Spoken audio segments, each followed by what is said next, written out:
Hello students, here we will see the next topic of 9th chapter, Control and Coordination. In last lecture we have seen introduction of this chapter and nervous system in Hydra. Here we will see the next topic 9.2 is nervous system in Planaria or flatworm. Planaria belonging to phylum Platyhelminths. Platyhelminths is the phylum of non-chordata. This is the most primitive animal which is with the central nervous system.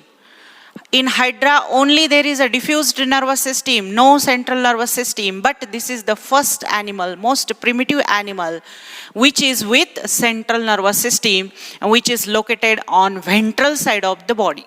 In chordata, nervous system or central nervous system is located on dorsal side of the body, but in non-chordata it is present on ventral side of the body. Means central nervous system which is located on ventral side of the body. म्हणजे प्लॅनॅरिया मध्ये जी nervous system आहे ती central nervous system आहे. पण hydra मध्ये बघितला कोणत्या प्रकारची नर्वस सिस्टीम आहे, डिफ्यूज्ड नर्वस सिस्टीम. परंतु प्लॅनॅरिया मध्ये कोणत्या प्रकारची नर्वस सिस्टीम आहे, सेंट्रल नर्वस सिस्टीम. आणि ती कोणत्या साईडला आहे, पोटाकडच्या साईडला खालून आहे, डॉर्सल साईडला नाहीये. कॉर्डेटा मध्ये ती डॉर्सल साईडला असते, परंतु नॉन कॉर्डेट मध्ये सेंट्रल नर्वस सिस्टीम किंवा नर्व कॉर्ड कोणत्या साईडला असतो, वेंट्रल साईडला म्हणजे पोटाकडच्या साईडला. Means this is the first primitive animal which is with central nervous system which is located on ventral side of the body. Central nervous system consists of mass of cerebral or cephalic ganglia which is like the inverted U-shaped. This is like the U-shaped, but in an inverted U-shaped brain. This is called as brain. This inverted U-shaped structure called as brain, which is located on anterior side or head region of the body. This is the tail region, this is the head region of the body. Means brain is located on anterior or head region of the body. Planaria च्या central nervous system मध्ये मास दिसते आपल्याला सिफॅलिक किंवा cerebral गँग्लियाचं, जे inverted U shaped structure दिसतं आपल्याला, थोडासा उलटा यू असल्यासारखं वाटतं आपल्याला. तर हे जे स्ट्रक्चर आहे, हे जे मास आहे, यालाच काय म्हटलं जातं, ब्रेन. जे कशामध्ये आहे, याच्या हेड रिजनमध्ये किंवा त्याच्या अँटेरियर रिजनमध्ये ते प्रेझेंट आहे. From each ganglia arises near about 9 branches to outer side and from the below on ventral side arises a pair of or two ventral nerve cord. प्लॅनॅरिया मध्ये बघितलं आपण ब्रेन कसं आहे, इन्व्हर्टेड यू शेपचं आहे. या दोन सिफॅलिक गँग्लियापासून प्रत्येक गँग्लियापासून 9 ब्रांचेस बाहेर पडतात आउटसाइडला, आणि याच्या खालच्या साईडला व्हेंट्रल साईडला याच्या खालून ब्रेनच्या 2 नर्व कॉर्ड बाहेर पडतात किंवा एक पेअर बाहेर पडते व्हेंट्रल नर्व कॉर्डची. ही जी पेअर आहे या नर्व कॉर्डला काय म्हटलं जातं, व्हेंट्रल नर्व कॉर्ड, कारण खालून येते बॉडीच्या खालच्या साईडला व्हेंट्रल साईडला आहे. आणि किती आहेत ते, 2 आहेत, pair of ventral nerve cord. These nerve cord interconnected to each other with the help of transverse nerve और transverse commissure in a ladder like manner. म्हणजे याच्या ब्रेन पासून 9, याच्या प्रत्येक गँग्लियापासून 9 ब्रांचेस बाहेर पडतात आणि खालच्या साईडमधून हे 2 व्हेंट्रल नर्व कॉर्ड बाहेर येतात, खाली रन होतात ते थ्रू आउट द बॉडी. यालाच व्हेंट्रल नर्व कॉर्ड किंवा लॉंग नर्व कॉर्ड सुद्धा म्हणतात. 2 असतात जे लॉंग आहे किंवा व्हेंट्रल साईडला आहे म्हणून व्हेंट्रल नर्व कॉर्ड किंवा लॉंग नर्व कॉर्ड म्हणतात त्याला.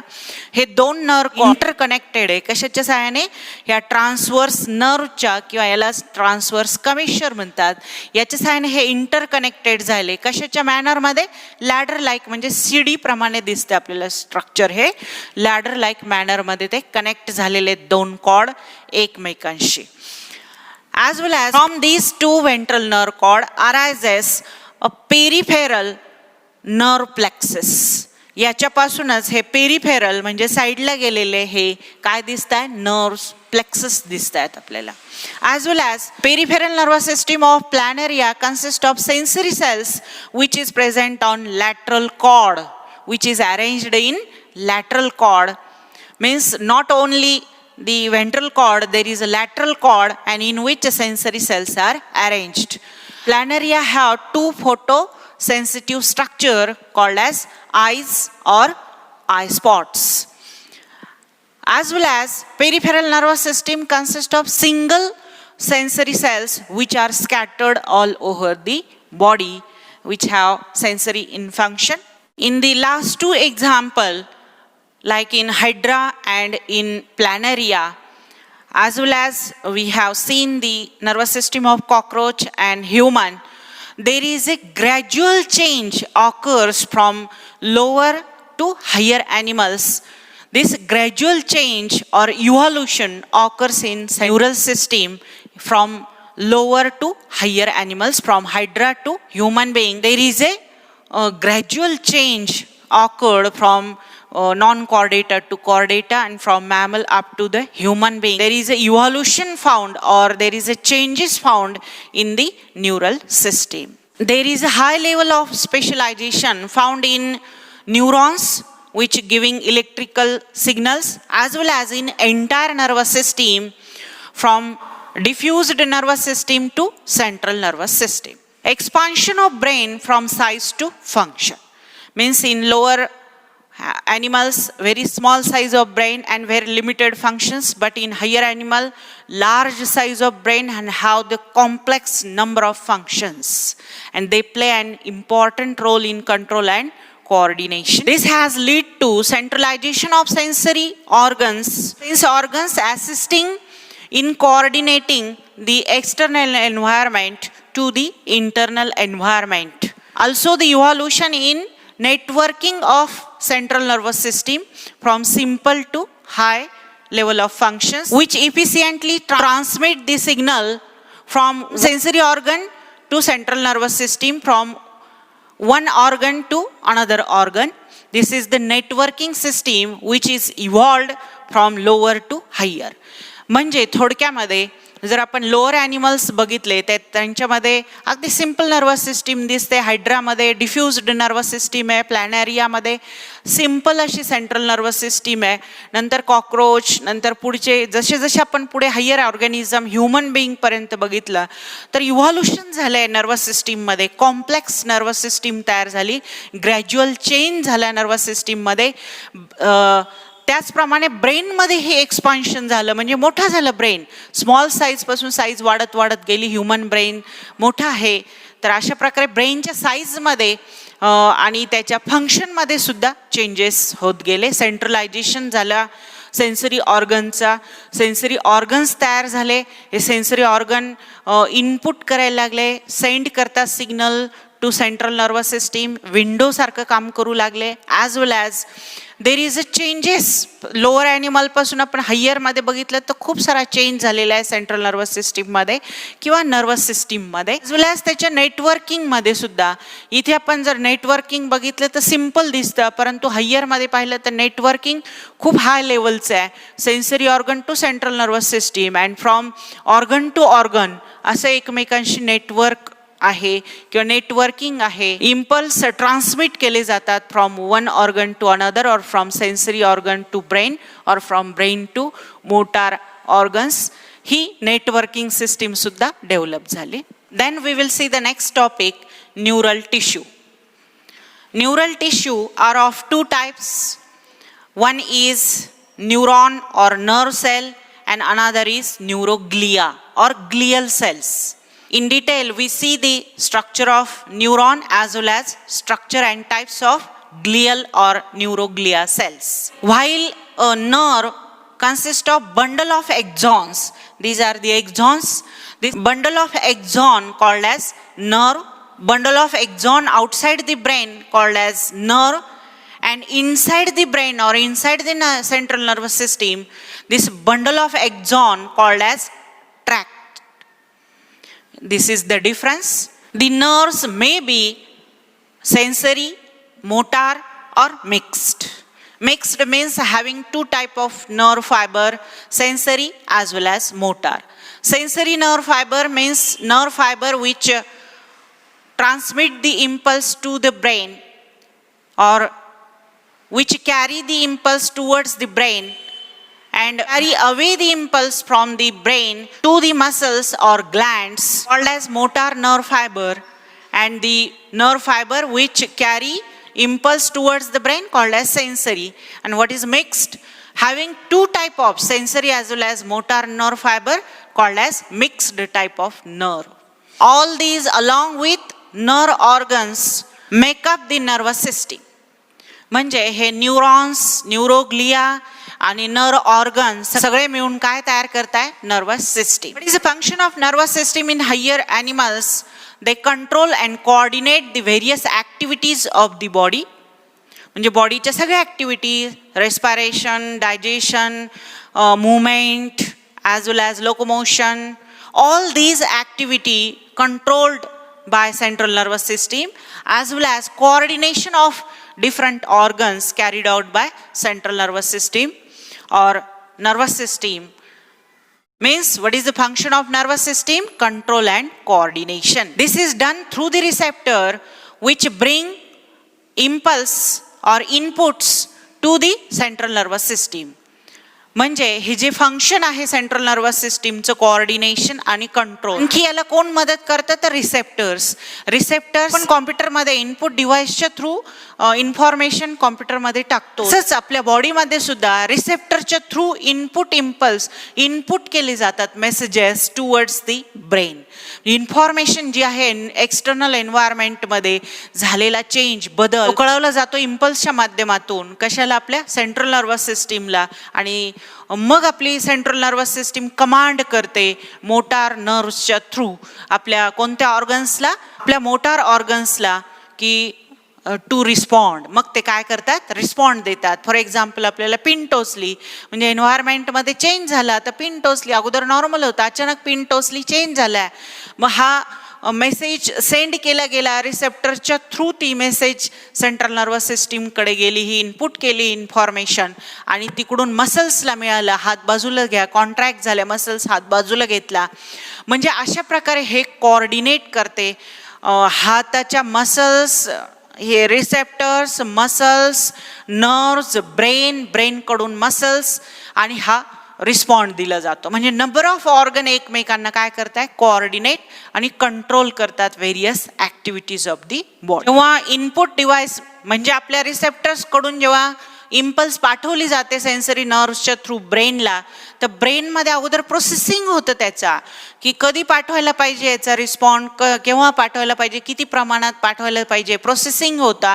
आणि मग कमांड दिली जाते आपल्या मोटार ऑर्गन म्हणजे मसल्सला, कॉन्ट्रॅक्ट व्हा, हात बाजूला घ्या. म्हणजे अशा प्रकारे वर्किंग चालतं सेंट्रल नर्वस सिस्टीमचं. The nerves arising from the cyton of central nervous system travels throughout the body. असे जे हे नर्व्स आहेत, हे असे हे जे नर्व फायबर आहे सायटॉनमधून बाहेर पडणारे हे एक्झॉन्स, हे खूप सारे आहेत आणि सगळ्या बॉडीमध्ये आपल्या पसरलेले आहेत. याचं जाळं आहे आपल्या सगळ्या बॉडीमध्ये. तर असे हे एक्झॉन्स आहे, नर्व फायबर्स, हे असे एक्झॉनचे बंडल किंवा नर्व्स जे सायटॉनमधून बाहेर पडतात सेंट्रल नर्वस सिस्टीमच्या, ह्या नर्व्स सगळ्या बॉडीमध्ये आपल्या ट्रॅव्हल करतात, transmit the impulse to the central nervous system. म्हणजे अशा ह्या ज्या नर्व्स आहेत हे सायटॉनमधून बाहेर पडलेल्या सेंट्रल नर्वस सिस्टीमच्या ह्या पूर्ण बॉडीमध्ये आपल्या ट्रॅव्हल करतात आणि बॉडीमध्ये बाहेरच्या एन्व्हायरमेंटमध्ये झालेला चेंज हा कुठे ट्रान्समिट केले जातात हे मेसेजेस ब्रेनला. थोडक्यामध्ये वायर ही ब्रेनपासून निघालेली वायर जे ठिकठिकाणी कनेक्ट झालेली आणि बाहेर झालेला चेंज या वायरच्या थ्रू, या नर्व्सच्या थ्रू कुठे कोणाला कळवला जातो? ब्रेनला, म्हणजे सेंट्रल नर्वस सिस्टीमला. Then we will see the first type of nervous tissue is the neuron. This is the structure of multipolar neuron. There are number of type of neurons, unipolar, bipolar and multipolar. This is the type of multipolar neuron. Neuron have three structure. First is the cyton, which is the cell body. This cell body or cyton. Then this cone shaped processes arising from this cyton called as dendrons and these then divided into small branches called as dendrites. And the long process which is unbranched called as axon. These are the three parts of neuron: cell body, dendron and axon. Cyton is the cell body. It consists of distinct nucleus with nucleolus, nucleoplasm, as well as this nucleus is surrounded by cytoplasm, a thin layer or clear layer of cytoplasm around this nucleus, and around it there is Niselson's granules. These are also called as Niselson's bodies or Niselson's granules. And neurofibrils is consist of neurofibrils. Number of fibers are there. They are connected to each other. These are called as neurofibrils. At the base of dendron, there is a Niselson's granule and it also consists of neurofibrils. This cone-shaped process called as dendron. At the base, it consists of Niselson's granule and it also consists of neurofibrils. Dendron is a small process which is arise from the cyton. It divides into number of branches called as dendrites. And what is the function of dendron? It carry impulse towards the cyton. Then we will see the axon. From the cyton arises a long unbranched process called as axon. It consists of cytoplasm as well as neurofibrils, and it is surrounded by neurolemma. Axon surrounded by medullated sheath. When it is surrounded by medullated sheath called as medullated nerve fiber. When there is a no medullated sheath called as non-medullated nerve fiber.